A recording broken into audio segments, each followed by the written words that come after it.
Hello dear students, welcome back to my channel physics SPC. Heat transfer का एक question. The three rods shown in the figure have identical dimensions. Heat flows from the hot end at a rate 40 watt in the arrangement A. Find the rates of heat flow when the rod are joined in the arrangement B. Assume thermal conductivity of aluminium 200 watt meter D Celsius and copper की thermal conductivity 400 watt meter Kelvin और D Celsius। ठीक, और ये चार choice रखी है और ये दो फिगर रखे हैं, ये ए है ये बी है। क्वेश्चन में हमें गिवन है, देखो ये दोनों तीनों सीरीज में है, मैं यहाँ बना देता हूँ, ये तीनों सीरीज में है। इसका जो थर्मल रेजिस्टेंस होगा आर, एल्यूमिनियम का R1 मान लेता हूँ, ये होगा लेंथ L, तो इसकी देखो लेंथ इस वाले की L है और इसकी भी लेंथ L है और इसकी भी लेंथ L है, और एरिया जो क्रॉस सेक्शन है वो तीनों का सेम है क्योंकि यहाँ पे आइडेंटिकल डायमेंशंस के दे रखे हैं क्वेश्चन।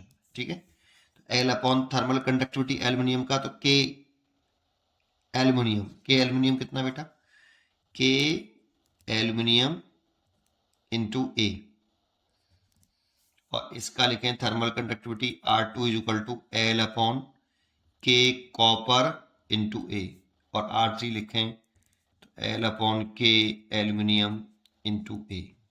ये थर्मल रेजिस्टेंस होता है आपका, ये थर्मल रेजिस्टेंस लिख लिया हमने।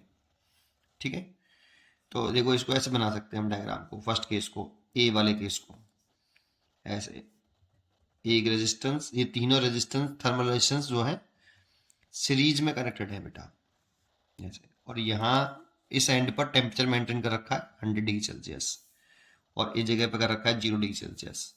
इसका थर्मल रेजिस्टेंस लिखे हैं तो इसको सॉल्व कर लें, तो एल अपॉन के ए, एल्यूमिनियम कितना रखा है बेटा 200, तो 200 ए, और इसको मान लेता हूं मैं आर, और ये R2 कितना रखा है एल अपॉन 400 के ए। ठीक है, और इसको ले सकता हूं मैं R/2, क्योंकि देखो एल अपॉन 200 ए को आर कंसिडर किया तो एल अपॉन 400 ए को R/2 लिख सकते हैं, और ये R3 तो कितना हो गया, फिर अगेन आर हो गया क्योंकि एल्यूमिनियम वाला है, तो ये एल्यूमिनियम वाला तो यही हो गया ना बेटा, एल अपॉन 200 ए तो आर, तो इसका रेजिस्टेंस हो गया आपका आर, इसका हो गया R/2 और इसका हो गया अगेन आर, ये एल्यूमिनियम वाला, ये कॉपर और ये एल्यूमिनियम। अब इन तीनों का में जो हीट करंट फ्लो करेगी, हीट करंट वो high temperature to low temperature करेगी, दैट मीन्स ऐसे, और सेम होगी I1 ऐसे। और ये हीट करंट हमें क्वेश्चन में रखी है 40 वॉट, है ना, ये आपका 40 वॉट हमें क्वेश्चन में गिवन है। ठीक है, अच्छा, ये तीनों को अगर हम इक्विवेलेंट रेजिस्टेंस निकाल लें, तीनों का एक कर लें, इन तीनों का, तो ये 100 डिग्री सेल्सियस है और ये 0 डिग्री सेल्सियस है, तीनों का आर इक्विवेलेंट निकाल लिया हमने, तो ये कितना आएगा R1 plus R2, R1 plus R2 plus R3, तीनों को ऐड कर लो तो 2R और 4 5R/2, तो ये 5R/2 आ जाएगा। इसमें हीट करंट है आपकी I1। अब देखो हीट करंट का जो फॉर्मूला होता है हमारा, कि अगर कोई रॉड है, कोई वायर है या रॉड है, इसका length L, area of cross section A और K थर्मल कंडक्टिविटी, और ये आपका TH है और ये TL है, तो हीट करंट हमेशा high temperature to low temperature flow करती है, और इसका हीट करंट का फॉर्मूला होता है I = dQ/dt, इसे बोलते हैं rate of flow of heat, तभी तो इसकी यूनिट जूल पर सेकेंड, दैट मीन्स वॉट भी ले सकते हैं ना, = KA/TH - TL क्या होता है TL/L, और इसे ऐसे भी लिख सकते हैं I नहीं, TH - TL/L/KA, इसकी जगह पे लिख सकते हैं थर्मल रेजिस्टेंस, तो I = TH - TL/थर्मल रेजिस्टेंस। और इसकी यूनिट होती है जूल पर सेकेंड। दैट मीन्स आप इसे वॉट भी बोल सकते हो, ठीक है। तो ये वाला फॉर्मूला होता है। तो ये को यहाँ से I1 निकाल सकता हूँ मैं, TH माइनस TL। तो 100 में से 0 घटा दो, तो 100 माइनस 0 ओवर थर्मल रेजिस्टेंस उसका कितना है 5R/2। तो ये हो जाएगा 200/5R। और ये I1 हमें क्वेश्चन में दे रखा है कितना 40। चलो बाद में पुट कर देंगे। This is the first question.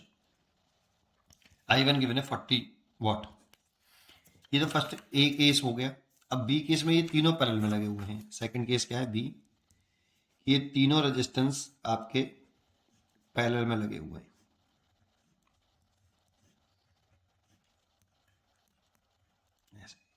और इधर टेम्परेचर मेंटेन कर रखा है कितना 0 डिग्री सेल्सियस, और इधर टेम्परेचर मेंटेन कर रखा है हमें 100 डिग्री सेल्सियस। बेटा ये देखो, ये 100 है और इधर 0 है, तो टेम्परेचर डिफरेंस बराबर है बेटा, इसलिए तीनों पैरेलल में है।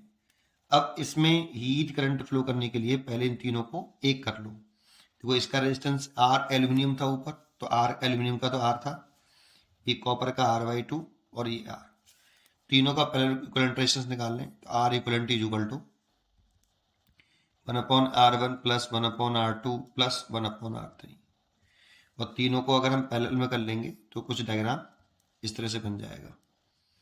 ये रहेगा 0 डिग्री सेल्सियस पर, और ये आपका एक इक्विवेलेंट पैरेलल में कर लिए, ये आ जाएगा 100 डिग्री सेल्सियस पर। ये आ गया R इक्विवेलेंट, और हीट करंट इधर फ्लो करेगी, और हमसे ये पूछा है कितनी होगी, I2 पूछा है, ठीक है। नेक्स्ट पेज पे देखते हैं। तो R इक्विवेलेंट निकालने के लिए 1/R equivalent is equal to कितना निकल के आया 1/R plus 1/R plus 1/R/2, तो 2 पर पहुंच जाएगा।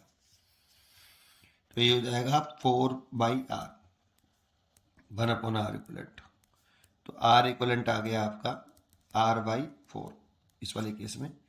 तो हीट करंट लिखें, इस वाले फॉर्मूले को फिर दोबारा से लगाएं, TH माइनस TL। तो TH जो है 100 डिग्री सेल्सियस है, और TL 0 डिग्री सेल्सियस, तो 100 माइनस के 0, और अपॉन R इक्विवेलेंट निकाला है हमने R/4, तो ये हो जाएगा 400/R।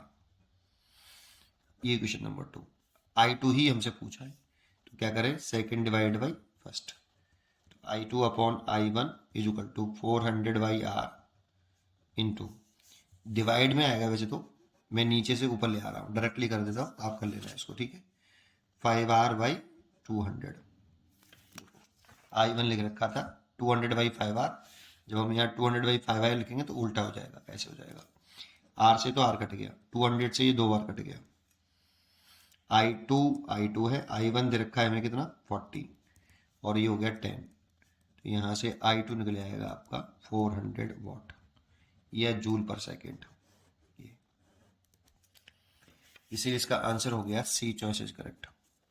पढ़ते रहिए और खुश रहिए।